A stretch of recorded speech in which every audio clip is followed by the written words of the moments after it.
Hi, and welcome to the Crit Hit Wild podcast, where we cover all things Marvel Crisis Protocol, and we do a new character every week. This week, we're going to be talking about Namor, and I'm your host, Fred. Oh, I'm Brad. I thought Fred forgot his own name for a second. Nope. And I'm Steven. Oh boy, we're off to a great start already. Brandon is not here yet. He may join us mid-record, and he may not. I don't know. He kind of is uh, frequently late to the record time. Oh well. I'm I'm I'm setting him up. I'm lighting him up right now in front of all of our fans because I'm tired of waiting on him. Okay, how are you guys doing today? How are you doing today, Brad? I'm doing great. I'm glad to hear that. How are you doing, Steven? Well, kind of sad that the Guardians lost today, but it's understandable because their star player is out for paternity leave. But other than that, pretty good. I have no idea what you're talking about. Is it baseball? Yeah, the Guardians. The Guardians? Hey, listen, Yeah. so you said the Guardians lost today, and in my head I was thinking Guardians of the Galaxy lost a big game. What's happening? I think we've just been joined by Brandon. Is that Brandon right there? I feel like you knew I joined before I actually hit the join button. Your timing's impeccable. We started about a minute and a half ago. So, hi Brandon, how are you doing today? 20 minute Good. and a My half phone did ago. not. I was not getting any notifications, and I was like, I wonder if they've started yet. And then I opened Discord, and it was like, here are all these messages and the call. So my bad. Yeah, It I did. have noticed. Oh, so I have noticed that Discord does not make the same notification. Like sometimes they go through, and sometimes they don't. Like I've missed notifications too. I don't know why. Yeah, it didn't tell me anything was happening. I was literally just looking at stuff on my phone, waiting, and I was like, "Oh man, it's like 7:15. I wonder if they've started." And then I was like, "Oh, my suck." That's all right. I only called you out a little bit before we started. But Brandon, did you see we solved the mystery of why Fred does not have that great a comic book knowledge? Because I can't read. You figured out my secret. Oh no, I can't read. Okay, we're talking about stuff that no one in podcast land knows about. So let's move on to stuff that we can discuss with them. You insinuating the people that listen to this podcast don't know how to read?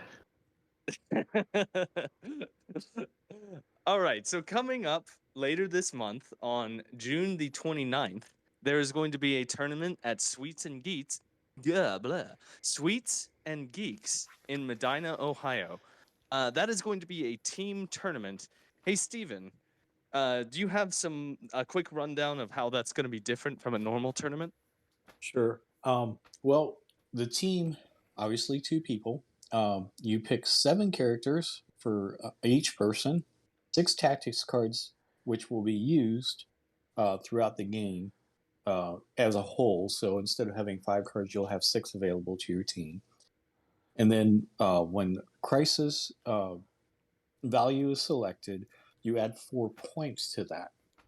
And then you're only allowed to have one leader. So let's say you were doing Spider Foes, which my partner for this team tournament, Dan and I, are doing. You have to choose whether you're doing Doc Ock or Green Goblin, and that's your leader for the entire time. However, if you wanted to slip in a card like Versatile Strategy, that is totally valid. So, and then you'll play the games accordingly, and then prizes for all after that. So, It sounds. Oh, sorry. Go ahead. it's basically the team tournament that was run at Adepticon. Mike and Gilberto were a team at that tournament, and they liked it so much that Mike's actually doing it for this tournament. It seems like a real fun way to do it. Very different. Yeah. I have a question. Do you like go back and forth with your opponent as to who activates models, or No, I'm it's not. this. It's the same thing. Okay. Yeah. So let's say you Well, have priority. I didn't mean opponent. I meant like when it is your side's turn, do you go back and forth with your teammate? That's what I meant to ask. I Right. said the I wrong mean, word.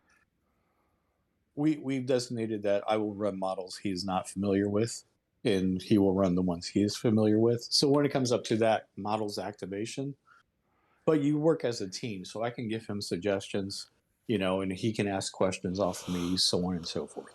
So Okay. Okay. That is cool. That's very interesting. I like this. This is a good method.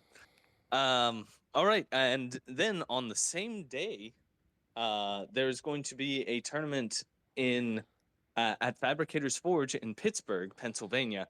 So if that's a a event ran by Bryce. Oh boy, I'm having trouble putting my words together. Bryce usually runs a really good event, so if you're in that area, go ahead and turn up at Fabricators Forge and have a good set of games. Oh. Okay, coming up later in July, on July the 13th, there is a tournament at CharCon. That is the Charleston Convention. It is a pretty fun little con in Charleston, West Virginia. Come on down if you're interested in learning how to play. Well, I don't. We're not doing a learn how to play demo tournament. We're doing a real tournament. But come on down if you are interested in playing. There's going to be some form of prize support, although we're not 100% what. Yeah, the prizes are And provided by the convention. yeah, yeah. So it's kind of like the convention is partially running this. It's a different way of doing things. And then later in July, on July the 20th, is the BECC at the Guard Tower West in Columbus, Ohio. That is the next BECC event. I'm excited. I will be there. So will Brad. So will Brandon. We're gonna win some games, get some more points to the final qualifier. I'm looking forward to it. Oh, and then on August the 2nd, there is going to be an event at Salt Lake Open. It is going to be a grand tournament, and it is now an LVO qualifier. It's officially an LVO qualifier. Yeah, Tournament. it was a points qualifier before, now it's a full qualifier. The winner gets an Yes. invitation to LVO. All right, and those are the events that I know of that are coming up. Aside from Namor's, like his information being released, is there any news from AMG? I don't think there is. There I don't isn't, think but there's anything that I have news for you, Fred. you have news for me. Yes, I have Guild Ball news.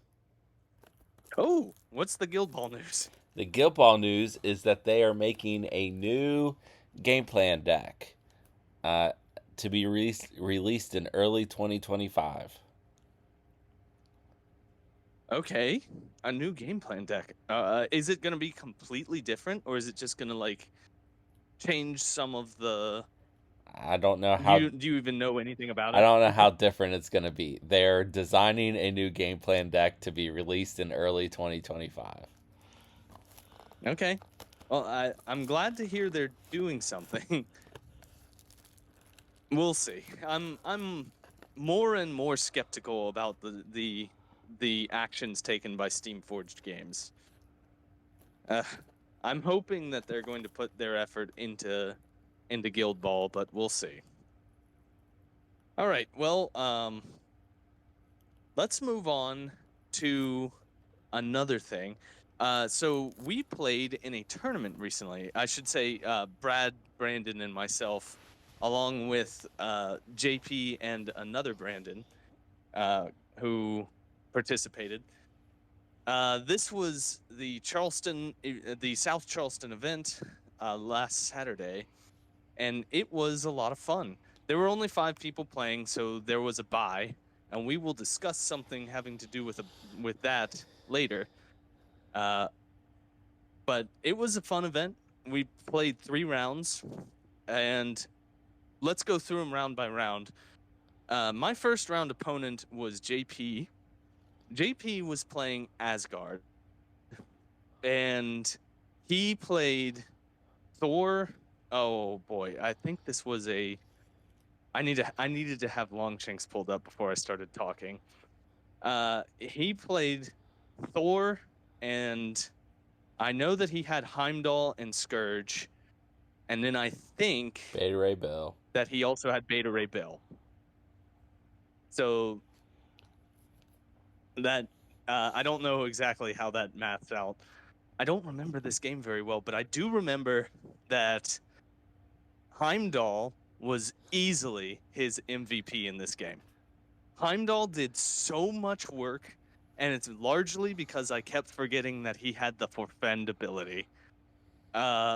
He used at one point deadly prophecy. What is it called? Doomed prophecy. Doomed prophecy. Yeah.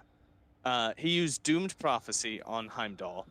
So Heimdall was rolling 8 dice with his forfend attack. At one point, I moved Lizard, and I moved him to throw someone off of the point, and it wasn't even Heimdall, it was someone else. But Heimdall was just close enough that he did the forfend ability, and he took Lizard from full health to no health in one attack. It was devastating. It was really bad for me that round. And that was the second time that round that happened. Yeah, it happened twice in this round. This was a bad game for me. I was very far ahead on scenario early on, and he quickly caught back up and then pulled out a win as his side got way ahead on attrition. He did great in this game. JP's really starting to become a really good player. And I lost. I think the game ended with him at 19 and me at 12, I believe. So I did not do well. All right. Who wants to talk next? Either I'll go Brad next. or Brandon. All right, Brad. Oh wait, no, you're not Yeah, going next, Brad. no, I am Because going next. I won my game. Okay, Brad, talk about. I won my game 14-0. Yes. I don't know what that is coming through. I don't either. I'm gonna blame okay. Brandon. I won 14-0. My game was the first one done. This is true. Brad got the bye round 1, because we had an odd number of players. Brandon, talk about your round 1 game. I played against Brandon, who was playing First Avenger. We played 19 threat.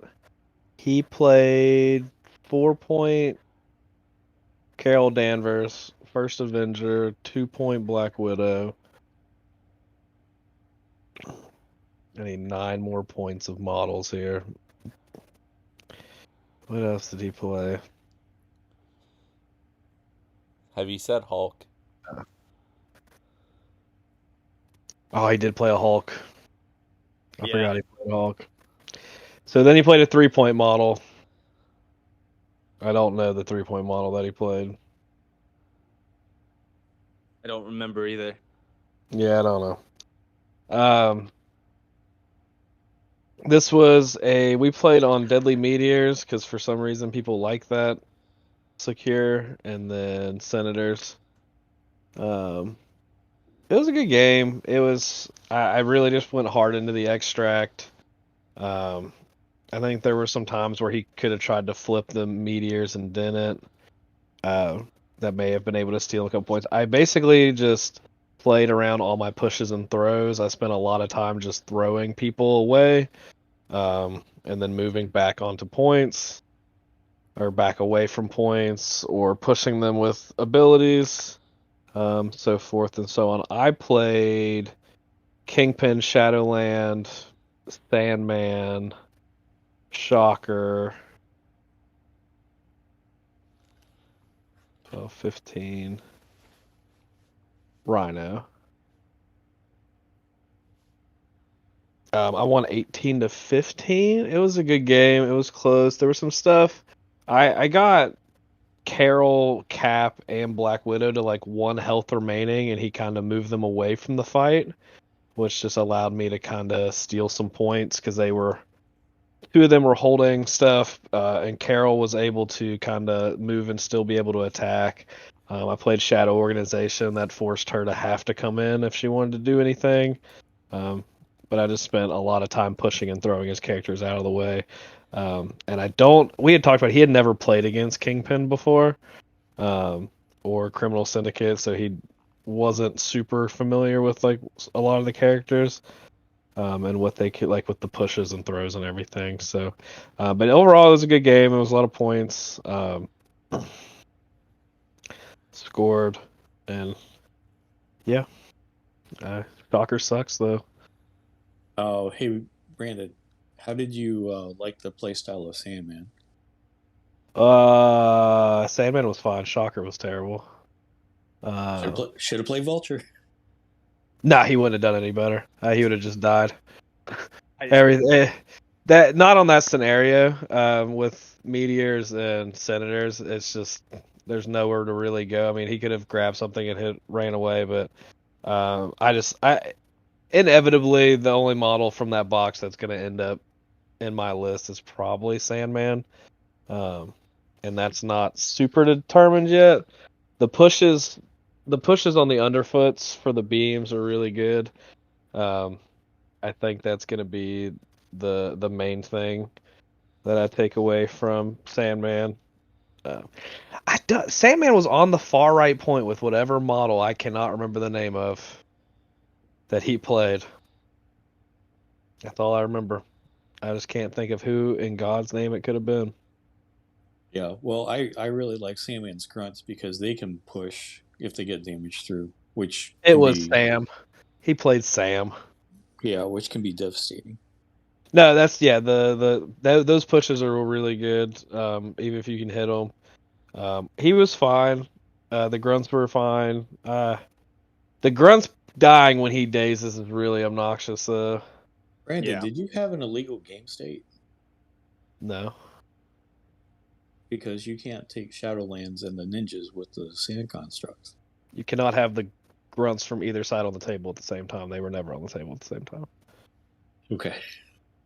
So you Not, activate Shadowland, you vanish with the throw, and then you can place the construct on Sandman's but first activation. they existed at the same time at the beginning. No. No. You don't deploy them at the same time.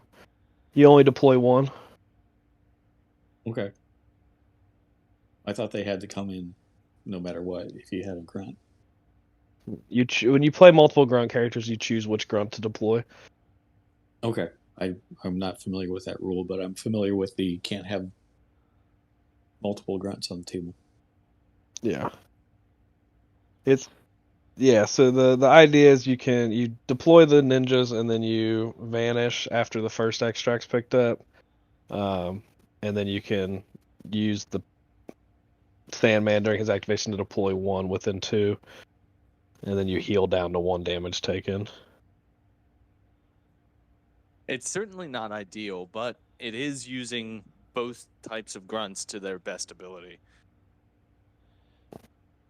Yeah, it was fine. For the most part, I didn't have any issues. I should not have played Shocker in this game, but I wanted to see how he could work in a clogged up board. And the answer is he just dies.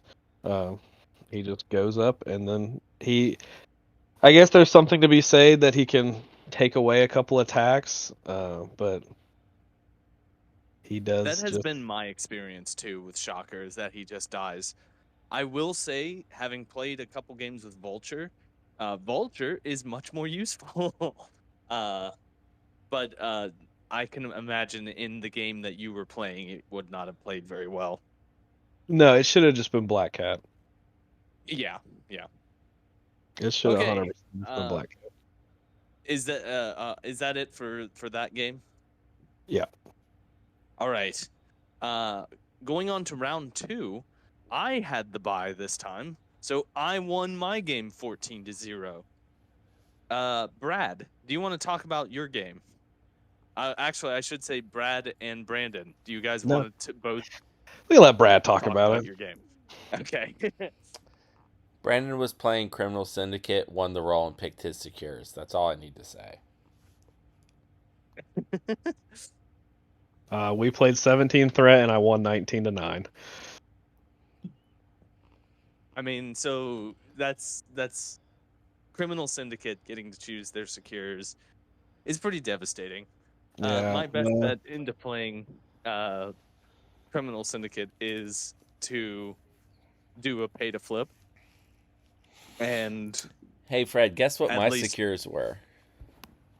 they were all pay to flips. They were all pay to flips. Yeah. Pay to flips are stupid. They're our way of fighting against you. They're the only way we've got. Brad played Logan, Rhino, X-23, Deadpool, and Domino. Correct. Is that correct? That's correct. I did not make the same mistake in this game and play Shocker. I played my old reliable list. We played Kingpin, Shadowland, Rhino, Bullseye, right? 4, 8, 12, 14. Yeah, Bullseye, Black Cat. All reliable. That's a list that feels good. It feels good for you. It feels very bad for everyone else. It is very devastating to watch. I'll say that. It was a quick game. Yeah, it was over pretty quickly. You won on Okay. round 3? Yeah. Yeah. Well, we also so his extract that we got was cubes, so it was really kind of set up perfectly for me. It was just a ton of points on the table. Yeah, there were 9 total points, so Yep. All right. Well, I watched the other game play out. JP versus Brandon Aker, and this game was brutal to watch. The JP's Asgardians basically kicked ass this entire game. He had one activation with Thor where he did Thor's Area 2 attack, and he hit all 5 of Brandon's models and rolled really hot as well. I believe that he KO'd Thor with this attack. Not Thor, Hulk with this attack, and dazed a couple other models. It was the most perfect Area 2 attack that I've ever seen. So it was also playing out on gamma waves, so it was an E layout. So it was basically built for Thor. Thor loves to see that. And JP won that game. So that is how round 2 shook out. Round 3 was myself and Brad versus myself versus Brad and Brandon versus JP. I'll go first, I guess. Or Brad, do you want to talk about the game? You can talk about the game. I just want to point out that I played 3 games on Thursday and won them all. Go ahead, Fred. Oh, yes. Yeah, so he used all of his good karma on Thursday instead of in the tournament. We were playing Paranoia Pummels Populace and Deadly Meteors. We played at 17 Threat. I played a very abnormal list for me. I played Green Goblin's Leadership, and then Electro, Lizard, Craven the Hunter, and Vulture.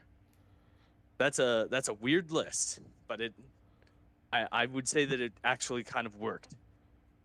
Brad, you played Logan, Domino, X-23, Rhino, and Deadpool. Is that correct? Yes. Yeah. This game was pretty close. This It game came was down. this game was decided in the first round when Fred didn't have an extract on his character like he was Yes, supposed that's to. correct. Okay, so I had picked up one of the extracts, and instead of setting it on my character card, I put it aside accidentally. Like I got distracted by something and set it down and had not placed it on the card. And then later in that round, in round 1, Rhino got close to him and had 3 power on him by doing an attack against someone else. And he could have Rhinoberied that and thrown Lizard into whoever was standing next to him. I don't remember.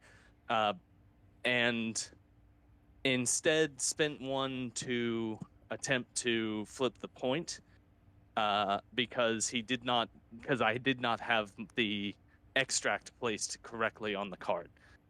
So and the game came down to 18-16. So if I had not scored a point in that round and Brad had scored that point, he would have tied me at that point when the game ended. And he still had a pretty good chance of pulling out the win on the next round.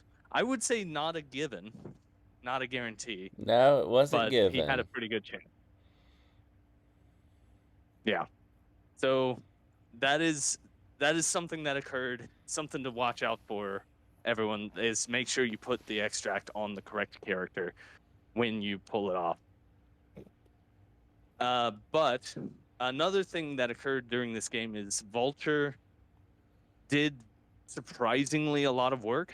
He's the kind of character that no one wants to attack because he's kind of not ever doing anything like all that threatening until he like walks away, pulls your character who's already activated off a point, and then goes and flips a different point. He did a lot for me. I think he may be responsible for me flipping the most points. He definitely. I'm actually certain that he definitely flipped the most points for you. Yeah, he definitely did. There was also, I guess, that's basically it. Those are the highlights of this game. It was essentially a slog in the middle, where most of our characters were just punching it out in the center of the board. Okay, Brandon, do you want to talk about your last game? I will. I played JP. We played on Scoundrels and Hammers at 18. He played Thor, Valkyrie, Heimdall, Scourge, and Beta Ray Bill. I played Kingpin, Shadowland, Daredevil, Rhino, Black Cat, and Shocker. I did play Shocker again. A little foretelling. I'm 1 in like 3 playing Shocker all time, and that's does not bode well. Maybe you just haven't figured it out, Brandon. You just haven't unlocked. No, he did everything. He did everything he can do in this game, and it did not fucking matter. I don't think there's a lot of like trick to Shocker. He's just. I think he's just every time he was attacked, he was able to add defense dice. Every time, and he eliminated dice on multiple attacks on every turn except for like the first turn. He did everything he is supposed to do, and it just does not matter. Turn 1, Rhino was on the center point. Got to the center point. Heimdall 4-fiended him and dealt 2 damage, which worked out really well for me because then I just Rhino and threw Heimdall to the back. Took his objective and stood on the center one. Which didn't matter because Beta Ray Bill walked up and used a 5 dice attack and dealt 7 damage to Rhino, and dazed him on turn 1. Oh my goodness. because that was essentially, and that's pretty much the story of how this game played out. Then it was close. I mean, it was close. I played. I told you how I played. Did I tell you? Yeah, I went through both teams. So turn two, Kingpin's on a back point or on my front left scoundrel. Valkyrie is able to charge and deals 5 damage to Kingpin after reduction. And then attacks again and has 7 successes. All of these are being minimized by Shocker. So Kingpin dazes, and then on turn 3, Valkyrie activates with a 6-die attack. Has 8 successes and KOs Kingpin. Jeez. So that I know that Valkyrie can shell out the damage, but that's wild. I mean 8 successes on 6. It was like 6 or 7 die. It was 6 dice because it was the spender minus plus a hammer minus a dice for Shocker, so it was just like the spender, which I think is just 7 dice. 7 versus 4 with damage reduction, and she had, I think, she dealt 7 damage. So however many successes you need in that scenario, plus 1. So she had 8 successes on 7 dice, which is what it is. It was JP played really smooth. He played really clean. We had a situation toward in the round 4. He wasn't uber familiar with the way the points worked, because I was ahead and he thought if I scored first and got to 16, I just immediately won the game. He didn't realize that if we tied, we went to another round, because there was his last activation. At this point, Shadowland Daredevil has 2 hammers, Black Cat has 1 hammer, and that's all I have left, alive. Because everyone else has just died because, the aforementioned shit that was happening. And he is securing, I was going to get 4 points because I had 1 scoundrel, 3 hammers, and he was going to be able to score 5 points, so we were going to be able to. We would have went to another round. We would have tied because I was up by 1. We would have went to another round. And the way he thought it worked, he was about to abandon a point to try to kill Shadowland, because he thought that's how he won the game. I could not, in good conscience, let that happen. So I kind of let him know. I said, "Hey, if we tie, we go to another round and play," because I would have felt awful if he would have. It didn't feel like the right way to win. So we kind of had a little, just kind of more of letting him know because he is newer to the game, and it wouldn't have felt right. So I kind of was just like, we talked about. I asked him. I said, "Hey, do you want advice? I can." I know because he was really rattling his brain on what to do. It's like he knew he shouldn't abandon the points, but he was 100% gonna just walk off a point and probably just lose the game. But he ended up.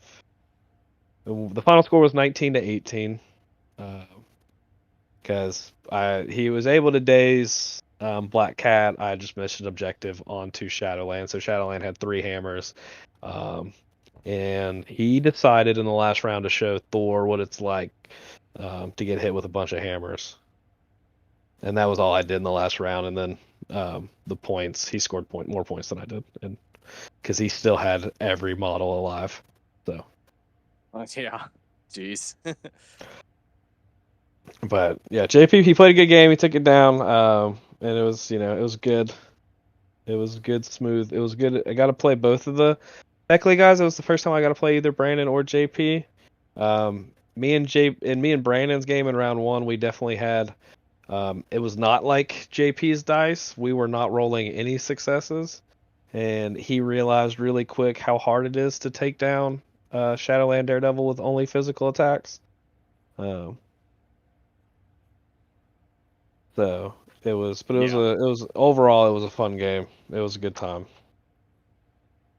All right. Well, so the final standings in this tournament are JP won with in first place. He was undefeated, and then I got second place, and then Brandon got third place. Now, there's a weirdness here because those of you who are paying Weird. attention, It's stupid. yeah, those of you who are paying attention saw I had a bye and Brandon did not have a bye, but I got second place and Brandon got third. This is a weird corner case. It's very rare, but it is possible because it's how it happened. In that we both played the same people. Like I played and defeated Brad, and Brandon played and defeated Brad, and I played and lost to JP, and Brandon played and lost to JP, and then Brandon played and defeated Brandon, who went who had no wins in the tournament except for a bye the third round.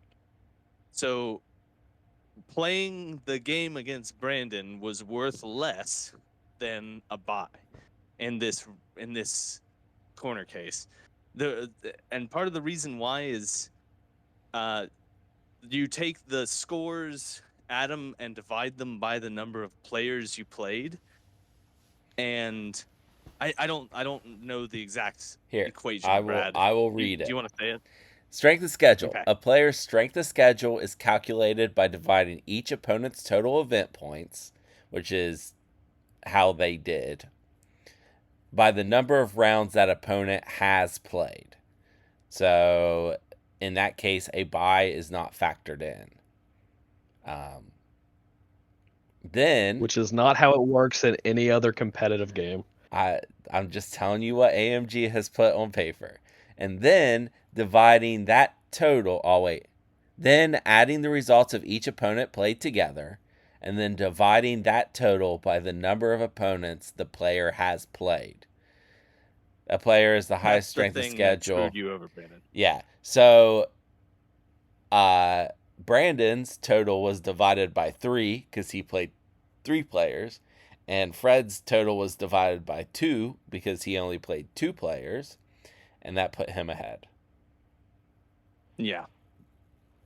This is something that is very rare and it only really happens in these small tournaments. In a big tournament, I don't think it's even possible.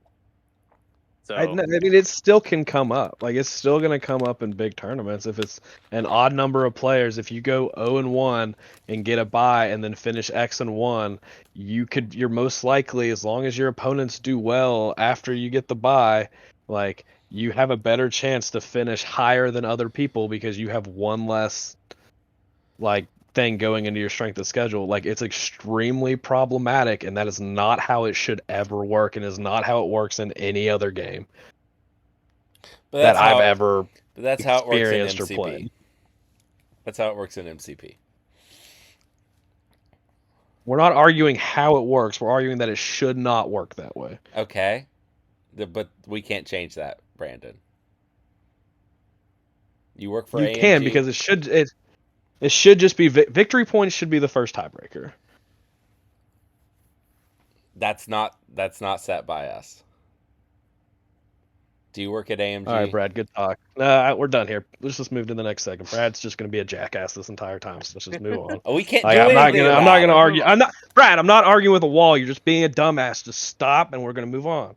Like, just move on. It's not worth it. Let's move on. All right. Let's move on to the recalibration matrix. So sometimes when we do a score, when we give a character a letter grade, there is sometimes a change to the character, or sometimes we don't factor in the ways that the meta affects how that character plays, or sometimes we're just plain wrong. And in those cases, we like to go back to the recalibration matrix and give them a new letter grade. Today, we are going to be talking about Cyclops. So Cyclops is a character who used to be pretty garbage. Let's be frank, he was not very good. I mean, he played okay on the table, but his leadership was one of the worst leaderships in the game. We gave him pretty low scores. I would say extremely low. I gave him the highest score with a C plus, which was being very generous.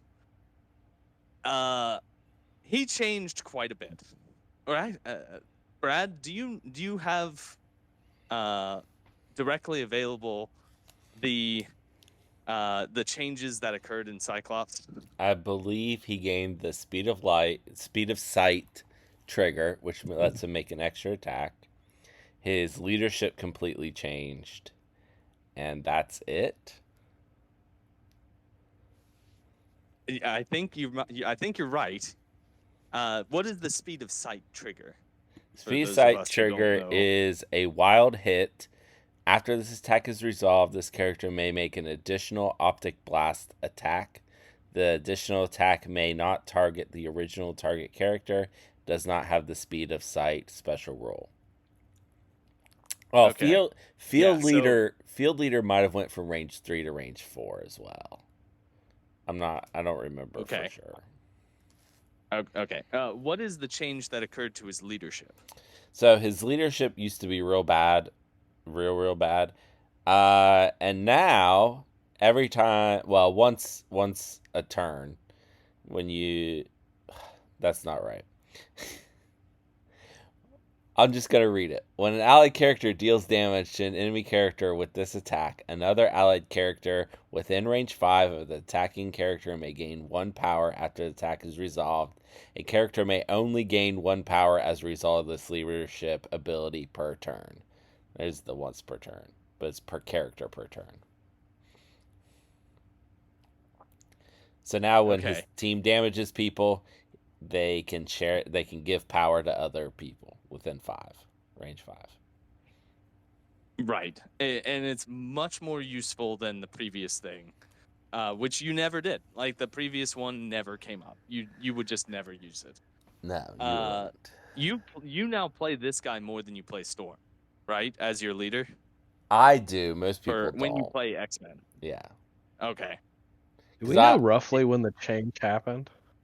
The last character updates, the 22 characters that got updated this last round. Yeah, I don't know. I know that. Do we know like roughly which month that was in? Oh, okay. I don't know off my head. It was like November of last year. They because they did it as their final thing before they went into vacation mode. Remember? Yeah, that sounds correct. November of last year. Yeah, because it seems that's where the cycle is every 2 years around the November time, around Thanksgiving. Since mid-November, Cyclops has more recorded games as a leader than Storm does for X-Men on Longshanks. Yep. Yeah, because he's usable now. However, it was only a 40% win percentage versus Storm's 56%. It was September. According to the AMG website, it was September 2023. Okay. All right. I stand corrected. I know the first one was November 22nd. It was in November 2021. Yeah. Okay. He's like just this slight change, giving him that extra trigger, but that extra trigger is nice. And changing his leadership make him so much more playable, because he's now a usable leader that you can take. He is no longer a D category model. We need to change his letter grade. What does everyone want to give him now? I'll go first. So I gave him a C+ previously. I think that he is now a B- character. That is what I am going to give him. Brad, what are you going to give to the new Cyclops? Well, I just want to point out that Cyclops very good under First Avenger now. So he is getting splashed, or should be, in other factions. Pretty sure you're the only one splashing him. you should play him under First Avenger. He is very good. And I've always said, if a character is splashed, then they're an A. So I'm gonna give him a B. Okay. Really, really glad for you not doing something dumb. I appreciate that. All right, Brandon, what are you going to give to him? He probably should be splashed. Like that's very accurate. I still am not sure he's a very good 4 in X-Men, especially now with Professor X. Since the change, he on per Longshanks he has a 40% win percentage as a leader. I think there are too many good 4s in X-Men to really see a ton. He's gonna be a model that is good, but he's gonna kind of get lost in the fray because of the kind of the power creep. Even though he is a lot better than he was, I think people are probably just not playing him correctly. I'm still not sure he's really all that great. I gave him the lowest score last time as a D minus. I don't think I'm improving all that much. I think I'm at a C minus. Okay, all right. And Steven, what are you going to give to Cyclops? Well, I wasn't here for the Cyclops cast. I was still not a known quantity, so I'm just going off of this one. He is improved, but I would put him at a C plus, honestly. But I will say, Brad said on the previous cast that I listened to get our aggregate grades is that his superpowers are fine. It was his attacks and leadership that were garbage. And they're much better now. So much better now. Yeah, his powers, his superpowers were never his problem. So. Right. No, he's got 3 good superpowers. I mean, that's a lot of good superpowers. All right, well, that is our recalibration on Cyclops. He got better. He is improved. What does that equate to? We gave him a B minus, a C plus, and a C minus. Like a C plus, B minus ish. Yeah, I think it's in that gap right there between a B minus and a C plus. Okay. Actually, I think it is just a C plus. All right, that is Cyclops. That's our recalibration matrix. Steven, I'm going to throw it to you. Do you have a little, forecasters game that you want us to play? Yes, actually, this is regarding the character that we're going to cover today, Namor. I like to do this every once in a while. We did it with the Spider Foes box. We've also done it with the upcoming Asgardian box regarding threat levels, but I think we should take a little time out to see what affiliations we can guess that Namor would be in, and see who gets them right and who gets the closest and who gets the most points. Okay. So I'm going to throw it over to Mr. Brad. And what affiliations do you think Namor will be in? Well, we know he's already S.H.I.E.L.D., so that's a given, right? But there are rumors and speculations that he might be in other ones. So let's take a guess on those. All right. I think he will be Defenders. Okay. And X-Men. Okay. Hold on. I'm thinking. Okay. I think that's it. So that's 3. Okay. That's it. Okay. All right. So 2 more. Now, I will say you will get a point for each correct answer. You will get minus 1 point for each incorrect answer. Okay. So, Fred, what would you think?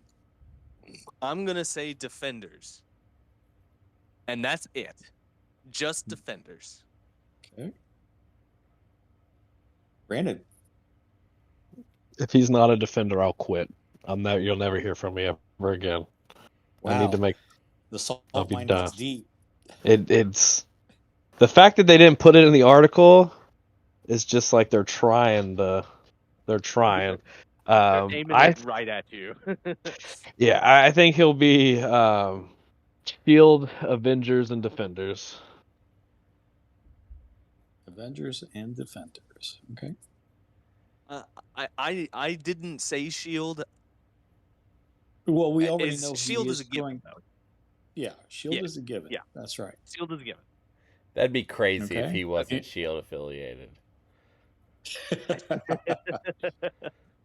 That would be Alright. absolutely wild. Of course, I mean, it'd be a cool way to get an affiliation, leadership without having to be affiliated. Technically, Now, well, you'd you still can have already to be do that with affiliated. Weapon X. to play the card, does it say you have to be like Shield affiliated? No. The team has to be affiliated. He wouldn't have to be, but the team still would be. Like, you'd have to would be a play enough weird circle. Shield models to then play him, to then play the card.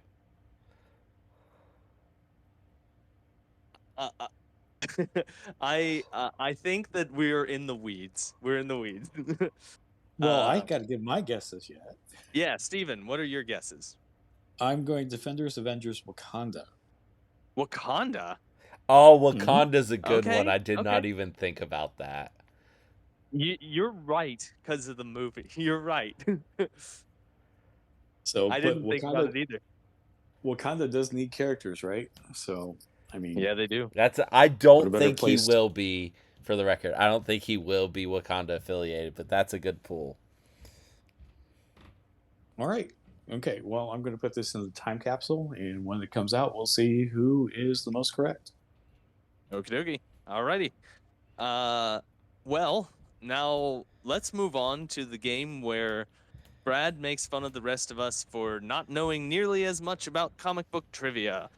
All right, Brad, take us away. Okay, so this is how the game works. Fred and Brandon and Steven are all on a team, and they're trying to get 7 victory points. Is that what I normally do? Sure.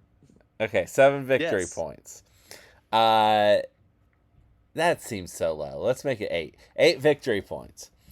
Fred gets 4 God. victory Okay. points for answering a trivia question about a character that's in MCP.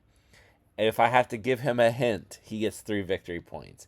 Then Brandon gets a shot at answering for 2 victory points, and then Steven can answer it for 1 victory point. They need 8 total to win. There are 3 of these questions. So, Fred, if you just nail the first 2, then you win. Are you ready? Good. Yeah, that's not going to happen. This character first premiered as a baby, but was sent to the future and aged up. Their adult version premiered in the comics before the baby was sent into the future.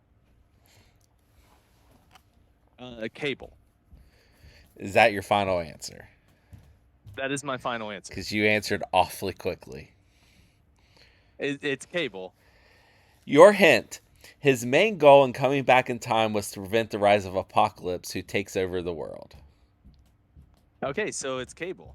It is Cable. You have 4 points. Fred, you said you weren't going to nail the first 2. I've never seen Fred so confident on any question. I know that one was way too easy, apparently. That was an easy one. Even when he's confident, he's not that confident. Okay, Fred, your second question. He was once a bartender while his people fought in a war. It's Black Bolt. You've told this story too. It's Black Bolt. Is that your final answer? Yes, it is. Your hint. He was isolated for much of his early life. His only companion was a computer program that taught him everything. I'll say you right now, I would have 100% gotten it with that hint as Black Bolt.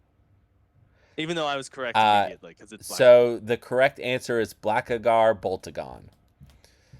Yeah, you're right.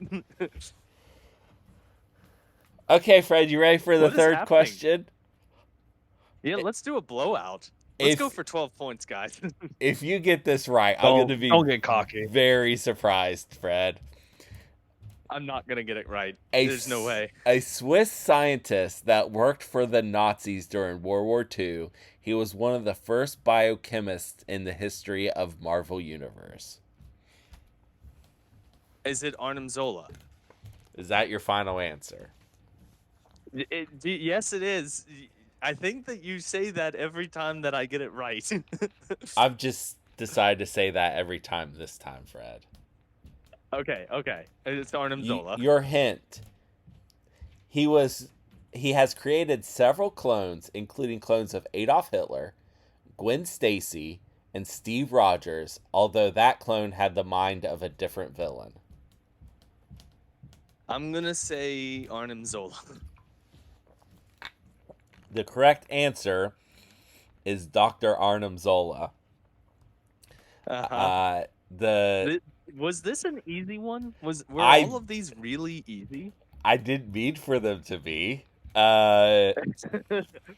The brain inside the clone of Steve Rogers, or at least the mind, if not the brain, was of course Red Skull. Of course. So that makes sense.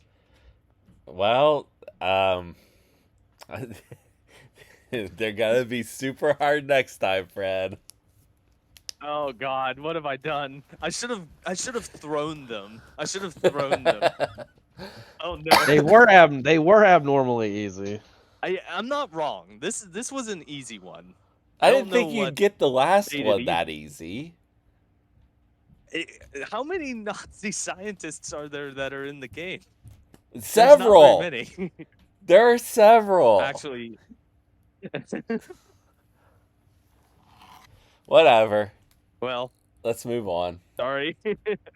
What do they have in common? Oh yeah, your bonus question. It's worth 0 points. What do they have in common? So it's Cable, it's Black Bolt, and it's Arnim Zola. I was gonna say it's 5-point leaders of factions, but that's not Arnim Zola. I thought it was gonna be 5-point characters that have got errated.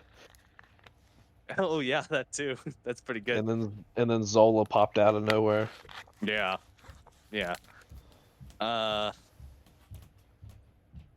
What is it? What is the thing that? I'm glad I at least stumped you on this one. I don't know what these guys have in common. All right, hold on. It is. I have no clue because there's no way that they're Hydra, or that Arnim Zola is. They do not have common affiliations. They do not have a common affiliation. No, that's not it. Do you know what it is, Steven? I think they have devices or people who communicate for them. You know what? That is not what I was going for. That is a true statement. Yeah. I feel like it's also going to be better than what Brad has written down. No. Because Arnim Zola technically uses a computer, Black Bolt uses Medusa, and then Cable has his little translator thing. So he has AI in his arm. Correct, yeah. All right. So Sorry. Fred, do you want to know what it is? What is it? This one goes out to JP, who won our tournament. They're all immune to poison. Oh, okay. Okay. Well, I thought all your bonus questions were related to comics, so that's why I went there. Not necessarily. I think your answer was better. Because them sharing an affiliation is definitely a game thing. Yeah, Correct. that's true. Yeah, that's also, correct. Borka thinking that those characters were Wakanda, also a game thing.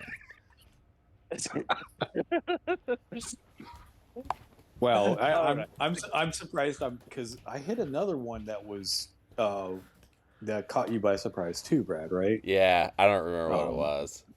It was the Miles Morales, Luke Cage, and Storm being minority characters who were very, very big in the comics and made a splash.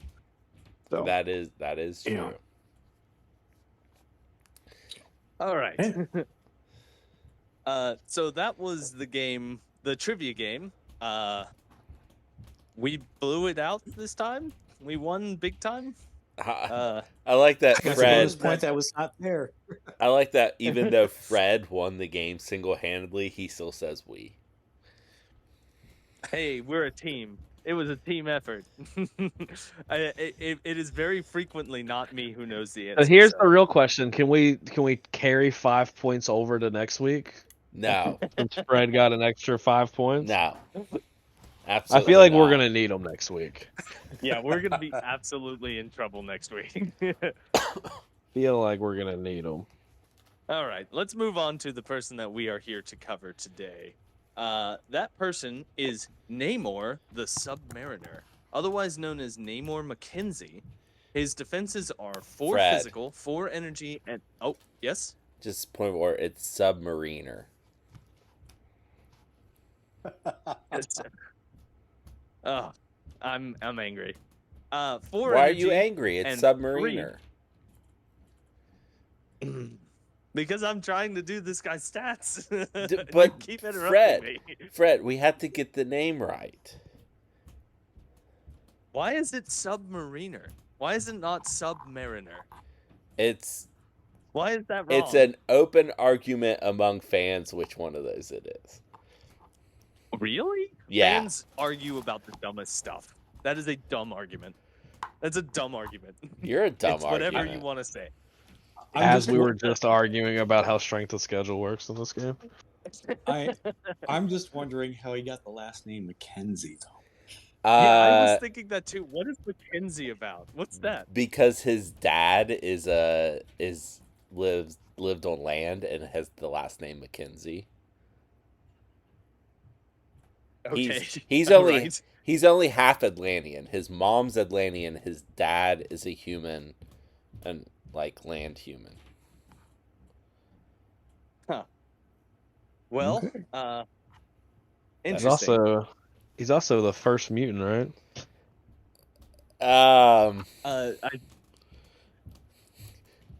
One of them. If he is a mutant, yeah.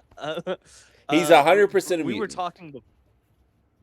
We were talking before the podcast started. Brad, what year was the first release of Namor? August 1939. He is the first mutant to appear in comics. 100%. 1939. 1939. He's a very old character. Fred's like, I saw He art is an of him ancient from character. the 60s. He's a really old character. I'm like, Fred. Because he fought in World War II. Yeah. That's wild. It's wild. He fought in All World right, War let's go over this guy's stats. His defenses are 4 physical, 4 energy, and 3 mystic. He has 7 stamina on both sides of his card. He has a threat value of 5, size of 2, and a movement speed of long. And he very likely has a medium base, so he is going to be everywhere on the table. Okay, let's do this differently. Steven, do you want to Yes. go over his attacks? Sure, we'll do. His first attack is a physical attack. It is called Trident. It is range 2. Strength of 6 will cost 0 power. After this attack is resolved, this character gains power equal to the damage dealt. And then, before damage is dealt, this character may advance toward the character small. His next attack is also physical. Armies of the Deep. Range 2, strength of 7, power cost of 3. Each time this attack is chosen, this character may use one of the following effects. Swarm of Crabs is the first effect. Before damage is dealt, the target character drops all asset tokens it is holding. Second effect is Octopus Grab. Before damage is dealt, other enemy characters within 2 of the target character suffer 1 damage and are pushed away from the target character small. And then, last effect is Wave of Turtles. After this attack is resolved, this character may immediately interact with any number of objective tokens without spending power. If it does, after all effects are resolved, this character may advance small. Okay. Brandon, why don't you do Imperious Rex? Imperious Rex is a active superpower that costs 3 power. It costs an action. This character immediately makes a move action followed by a trident attack. If this attack deals at least 1 damage, the target character gains stagger special condition. This superpower can only be used once per turn. All right, and Brad, why don't you finish the card? Atlantean Might. During the power phase, this character gains 1 additional power. Damage caused by this character's attacks and effects cannot be reduced or prevented by superpowers or team tactics cards. Charismatic Leader. This character and allied characters within range 2 of it may reroll 1 die in their attack and defense rolls. Flight and Gem Bearer Time, all of those are innate. Oh, wow. What a character. What a character. Okay, like, this guy rules, right? This is awesome. First off, he's mobile like Rhino is mobile. I mean, it's different, but he's exceptionally mobile, right? He can't place off of attacks, right? No, I mean, obviously not, but he can move short off of the trident attack, and it's before Wave of damage. Turtles. Wave of Turtles And- can move. Yeah, and he can push people away with the Octopus Grasp. His and because Trident, he moves before damage is dealt. If he KOs the model, he can still do it. I mean, I think that this guy is extremely mobile. He's one of the most mobile characters in the game, and he's got all sorts of cool little effects that he can pull out. He also has several tactics cards that we need to cover, but let's talk about this guy real quick. Brad, do you want to talk about any effects that you see here on this card? I mean, it's all good. Like, the utility of his spender is amazing. Gaining an extra power turn, of course, is awesome. I think the truly special thing about him is the not reducing or preventing damage. Yeah. Because that counters Odin's Blessing and Exceptional Healing. That counters Brace for Impact. That counters... He doesn't have a throw, I don't think. I don't think he has any way of doing a throw. He doesn't, but there are tactics cards that would give him a throw. Are there? Oh my god. Yes. So there's 2 where you can, that I know of, where Namor can do a throw. There is Heave Ho, where 2 of your characters each pay 1 and throw a train piece up to size 2, and it counts as coming from both of the characters, but you measure from either of them. And then Pin Particles, where I think it costs 2, it might be 3, for Wasp or Ant-Man. Wasp or Ant-Man. And then you pick a character within 3, and they throw a size 3 within range 3 of them. Medium, I think. So... Yeah, it's 2 power. Everything else was correct. Okay, yeah, it's 2 power. And so they can have Namor throw a terrain that can't be prevented. A size 3. So no brace for impact. No brace for impact. Yeah. And no brace for impact. It gets rid of all of the damage reductions, the natural ones and the pay for ones. So Thanos is scared. Yeah, he clowns Lizard on is Thanos. scared. Lizard is terrified of this. Beta Ray Oh Bill, my gosh. Kingpin, like, he's a terror against all these models. Yes. Brandon, do you want to talk about anything that you see here on this card? Yeah, there's a couple things. I am very excited about this model and have been wanting this model for a while. So there's no letdown here. He kind of has the interesting thing that if you do want to take the Time Stone, making him a 6th threat, being able to charge on turn 1 is very good. Charge and maybe stagger. Yeah. Yeah, and 6 dice isn't like it's a good spender, or a good builder. So like it's you're probably gonna get a damage. Like if you're going against like 6 versus 3, like you want to get that 1 damage, you can get that stagger. Getting a stagger off on turn 1 is really gross. Um, Having basically 2 spenders, I really like that they're giving the higher threat models with charges like something extra on their charge, because it makes it Mhm. really feel worth it. Um, Armies of the Deep is my favorite probably attack in the game at this point. I love the fact that you have options on it, and it's only 3 power. Um, he's gonna be really, really good, and I don't know if you ever play Amazing Spider-Man. Like again, this just feels like such a better version of Amazing Spider-Man. Obviously, like Web Warriors would probably play amazing as like a secondary leader, but it really feels like, especially in Defenders, I don't think you ever play Amazing Spider-Man again. Yeah, I'm. I just am looking forward. I'm not because I will probably not be playing this model, but he will be able to You'll go up. Don't worry, you'll play against him. I'll play against him a lot. I'm gonna learn what it feels like to have this guy thrown at me. Yeah. He can come up. He can if he's in on a model who has, let's say, 3 hammers. He can make them drop those hammers and then make them gain the ability to pick them up and walk away, and do 2 7 dice attacks in the process. Yeah. It also feels like they're making that an ability more and more often where you drop all of your objective tokens. That does seem like something they're putting in the game a lot, which I think is probably good. It's just annoying. I am very happy that they have they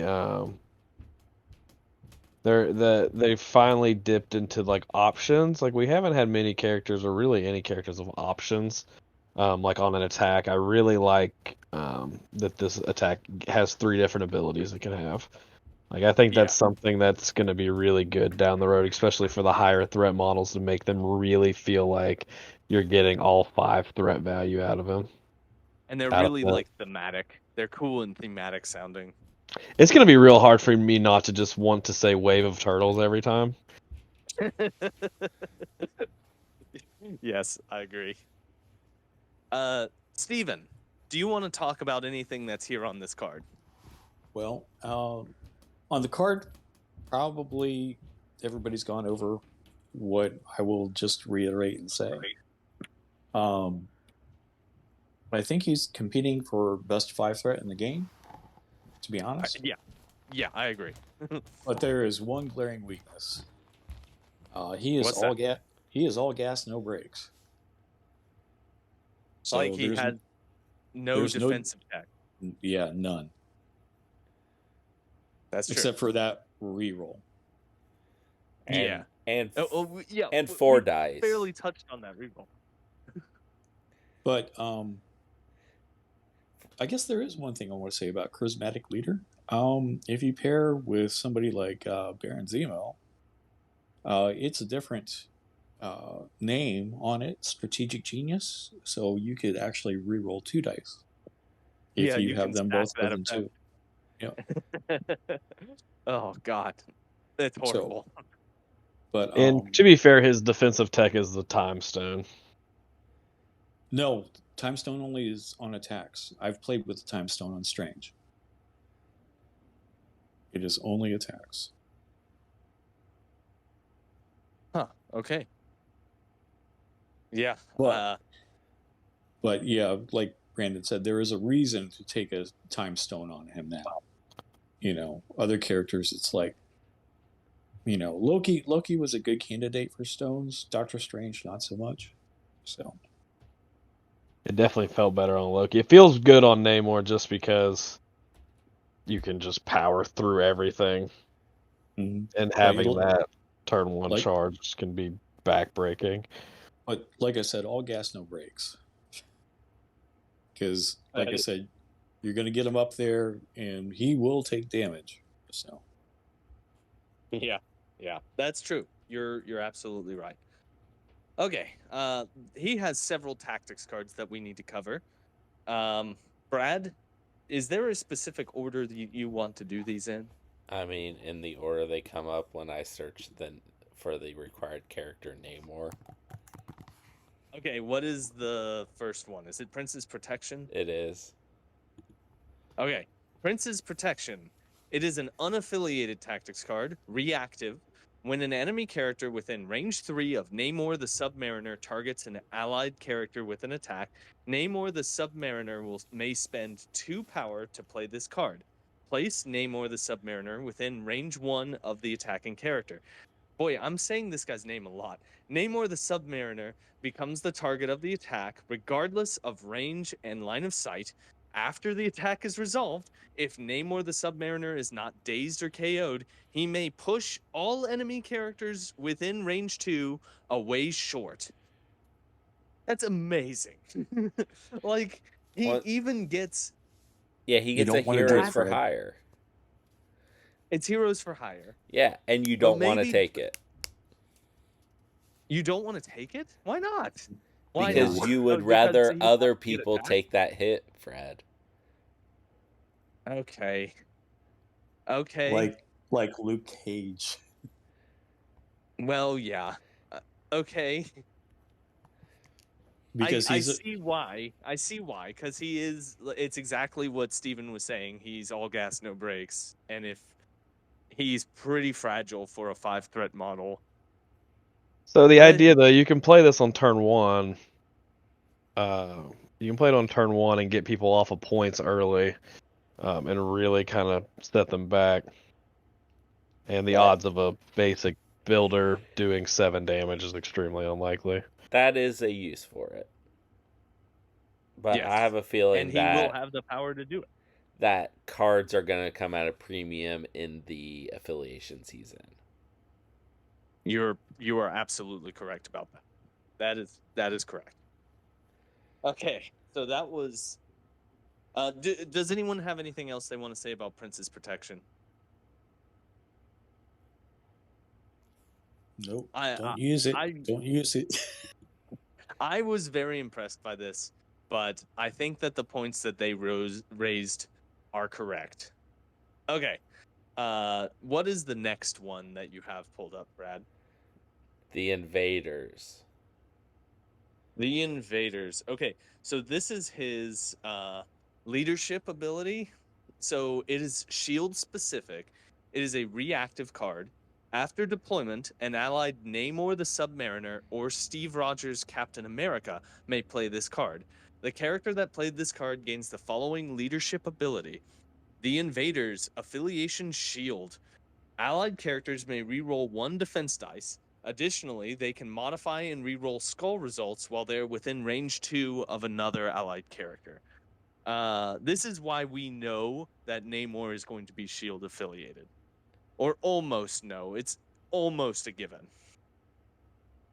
And it's very similar to Web Warriors, to Miles Morales' leadership, I should say.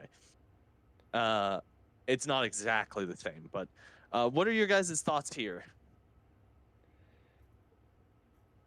I have not played very much Shield, so I'm Field not sure. already has 2 other really good leaderships. Yeah, that's the Yes. and this takes a tactics card. That's the big downfall. This was just on his card, on either of their cards, either of the characters. Like, it might get played more, but it's really rough taking a tactics card for this. Especially from Shield, because Shield has arguably the best like affiliated tactic cards in the game. Yeah. Like they have what with theirs plus the restricted, you can take like 4 or 5 like restricted / former restricted cards plus Eyes in the Sky with Nick Fury. Like the worst thing about this leadership is the fact that it takes a tactics card. Yeah, that is correct. Also, Steve Rogers, Captain America. That is the second one. That is Steve Rogers 2. That's the And one it's with also, the Human Torch. yeah, it's also probably the worst one. Let's be frank. And this is definitely the worst leadership on a Steve Rogers. If this leadership was attached to that model, I don't think we would say he's the worst Steve Rogers. We would just say that they're all I agree. good. Yeah, I'm not saying he's bad because he's not bad. I'm just saying that you never see him played ever, and That this box has might- got to be one of the least purchased boxes ever. I think you're right. I think it's one of the least purchased boxes they've ever put out. Okay. I might use this leadership if I were lined up against a Shadowlands Daredevil team. Because Okay. you have to be near allies instead of holding or securing objectives, which Shadowlands takes advantage of that against Miles. I see. Okay. Okay. Well, is there anything else that you guys want to talk about involving this card? He's going to be everywhere. Well, I meant this. I meant the Invaders Tactics card. Oh, okay. Well, Yeah. Are there any other Tactics cards that we know of yet that are associated with Namor? No. Avengers Okay. Assemble. Assuming that he's an Avenger. Okay. Well, we got to give this guy a letter grade. Because he's gonna get a lot of play, I think. I'm gonna go first. This guy's an A+. Like, I think he's outstanding. I think that this card is amazing. And I am terrified to see how effective he's going to be against spider foes. He's gonna eat me up, no problem. All right. Hey Brandon, why don't you go next?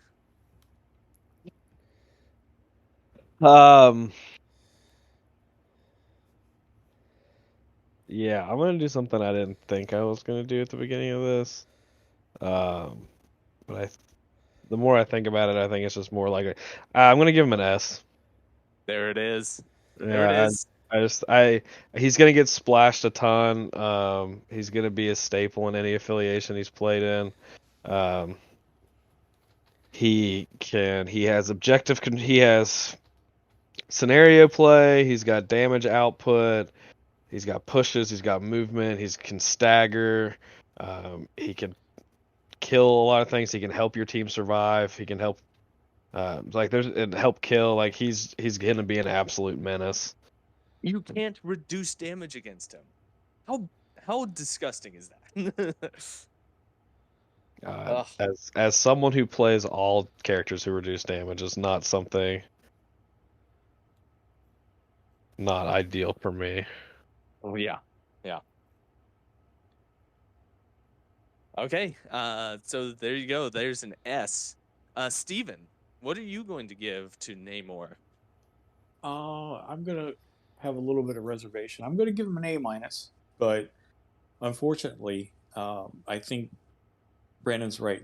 He's gonna push Amazing Spider-Man out. He's gonna push Angela out. Like I said, I think he's vying for the best 5 threat in the game. To tell you the truth, it's just that he doesn't. And I say A- because his tactics card's kind of, you know what I mean. His attacks are only range 2, but he's got the charge, so give and take, right? Right. But the defense, his defense has bothered me. I think he could get burned down really easily. So, I mean, you're right afraid. You're afraid of him, but Surprise Webhead could do wonders for you. Yeah, I could surprise web him to death. Okay, and Brad, what are you gonna give him? I have gone back and forth throughout us talking about him between A+ and S, and I think I'm just gonna settle on S. I don't think he's. I feel like I underplayed him with the A+. I don't think he is broken to the point where he'll need a nerf. I just think he is one of the best models for his points. Yeah. Yeah, we're way up on Namor. He's gonna be really good. And he's gonna be seen everywhere. This could be the first time ever in back-to-back weeks. Some shit could happen next week. Stay tuned. Mm. Oh yeah. Okay. Well, Brad, do you have any comic books, maybe from 1939, that featured Namor the Submariner? I did not recommend his first appearance. Okay. The oldest comic I have on here is from the 80s. Okay. So, the first recommendation I'm going to make is called Namor the First Mutant. Stuart Moore and Ariel Olivetti. So, this series parallels Namor's time on the X-Men, but it is a solo series. Like, some other characters show up, but this is about Namor. It's not about the X-Men. And Namor interacts with a large variety of things in the Marvel Universe, including fighting vampires, falling in love with a human woman. That's a flashback story, though. And he goes to hell. Oh, okay. And that's the first one. So now's a good He time goes to hell. How many characters? First off, which hell is it? Because there's like 13 hells in the Marvel universe. It's actual hell, not the ones that are allegories for hell.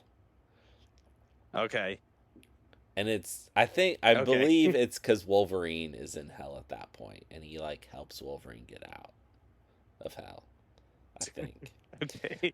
So Namor, for a long time, so in the comics, there's been several first mutants. To answer your question from earlier, Fred. Charles Xavier thought he was the first mutant for a while, and then he met mutants that were older than him. Isn't Apocalypse like Namor years old? Namor was thought to be the first mutant by him for a while. Apocalypse is from ancient Egypt. I mean, that's pretty old. That's pretty old. And he is often considered the first mutant. However, there's a character named Selene, who is older than him. And so it's been said that she is the first mutant. Oh, boy. But it turns out that in prehistoric times, there were clans of mutants running around. So they're even older. And then, even more recently, it turns out that there was a whole advanced civilization of mutants before, like, the earliest humans. Like, before humans, there were mutants running around. But it turns out that that's because of time travel. Mm-hmm. Oh, okay. That they're actually from our time and went back, and their DNA was sent back in time, and then they lived back then.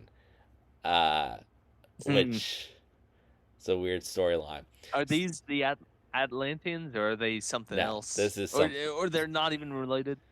They're Genossians. They're just an ancient civilization. Geonosians, okay. Not Geonosians. Genossians. Okay. The wrong franchise. My mistake. So there's an island of Genosha, which Magneto rules for a while, and Cassandra Nova genocides them. And their DNA is then later sent back in time to form this society before humans. So here's how it breaks down. There are my god. Hold on. No. This is simple. There are ancient mutants. Selene is the last of the ancient mutants. And in Sabanor, Apocalypse is the first of the new age of mutants.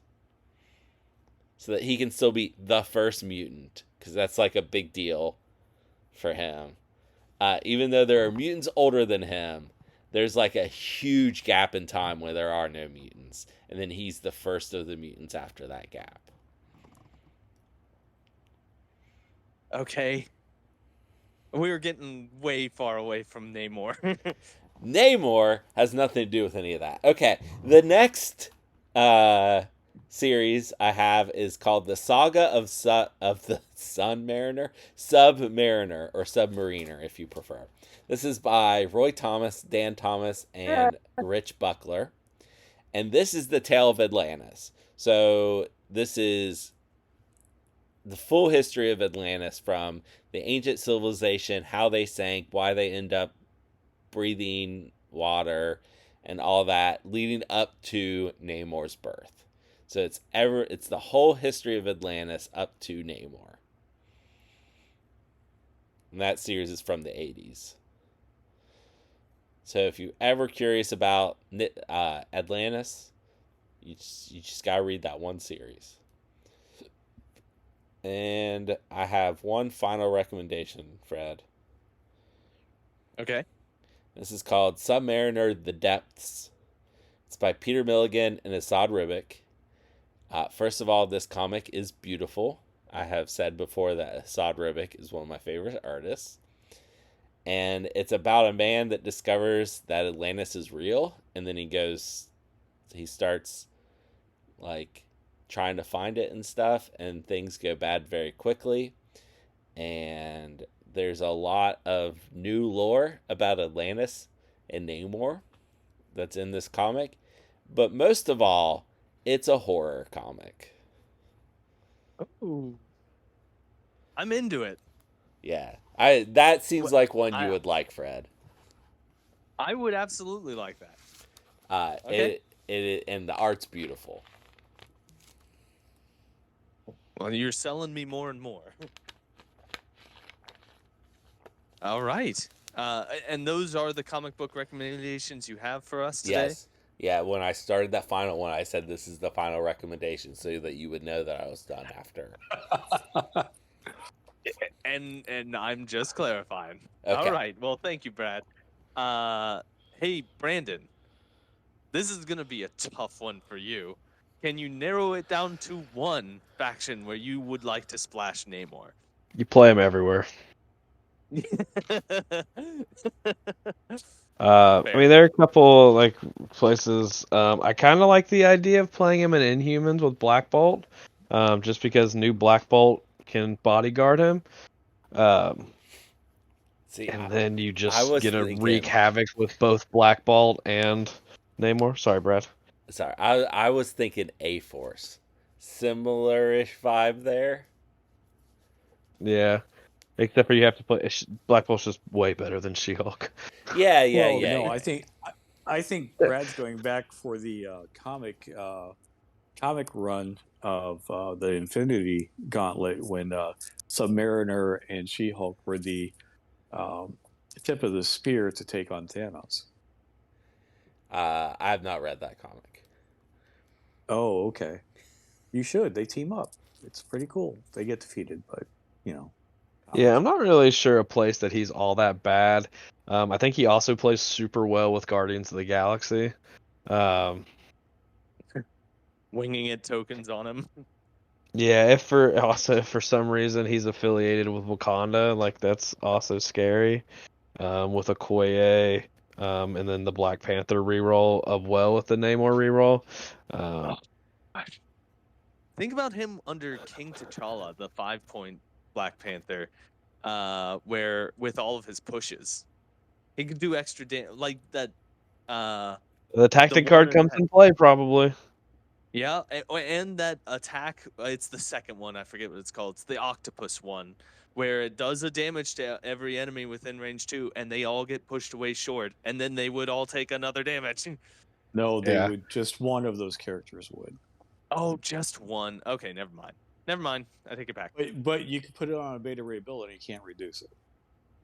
Yeah, it's true. I think you can play him anywhere. He is going to be an absolute menace with Daredevil and the Defenders.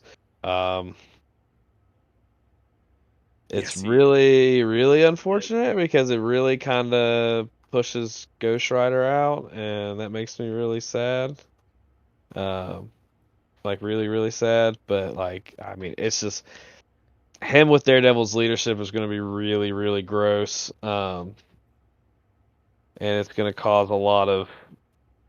There's just a lot going to happen soon that could be really, really good, and especially for the defenders. So if you've been waiting, like I have since the beginning of the game, for the defenders to actually be in a good spot, I think our time is coming. I think our wait has really paid off here.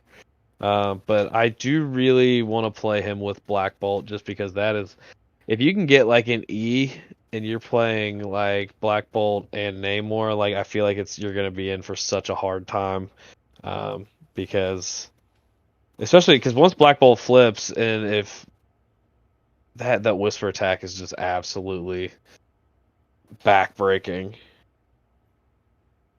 as well as everything Namor, like just not having to worry about taking damage on Namor, like it feels like really bad, and your opponent has to be in such a bad spot to have to try to deal with it. The worst thing in that scenario is you would have to play more Inhuman models than you probably want to. Yeah. That's the only bad thing. So All right. Well, we've been going very long. Uh, I I've been struggling for a non sequitur recommendation. I looked at I looked up the name and I forgot it already. The name of the actor who played Namor in the movie Wakanda Forever. And I had not seen any other of his movies except he was a small part in the movie Spectre, which I have seen, but I'm not gonna recommend that. I'm just gonna say let's just skip this segment, and because I have nothing, I genuinely have nothing right now. Uh, and we'll just call it a night. Thank you all for joining us while we talk about Spectre and not Spectre, Namor, and all the other stuff that we talked about today. Uh, thank you all for joining us. Oh, I just already said that. I quit. I'm done. Goodbye, everybody. Have a wonderful weekend.